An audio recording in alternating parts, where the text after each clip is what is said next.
السلام علیکم سامعین، حکیم فیصل لائک شیئر فالو ضرور کیجیے گا۔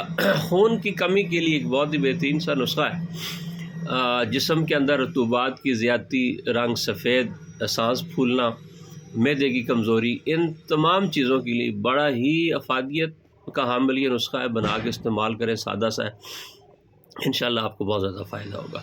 آپ نے اس طرح کرنا ہے کہ ہیرا کسیس، یہ سارے آپ کو پنسا سٹور سے ملیں گے، اچھی قسم کا آپ سے کہیں۔ ہیرا کسیس جو ہے وہ آپ کو 10 گرام دے دے، سونڈ 50 گرام اور نشادر ٹھیکری جو ہے یہ 20 گرام، سب کو باریک پیس لیں، پکی بنا لیں اس کی، اور ½ ٹی اسپون صبح دوپہر شام کھانے کے 1-2 گھنٹے بعد نیم گرم پانی کے ساتھ استعمال کریں۔ انشاءاللہ ثم انشاءاللہ جسم کے اندر رطوبات کی زیادتی ہوگی، جو سانس کا پھولنا ہے کمزوری کی وجہ سے، رطوبات بڑھنے کی وجہ سے جو بلغم بن رہا ہے جسم میں وہ کم ہوگا، سانس جو پھول رہا ہے وہ ٹھیک ہوگا، اور جو ہے آپ کے اندر فریش اور تازہ خون پیدا ہوگا۔ السلام علیکم۔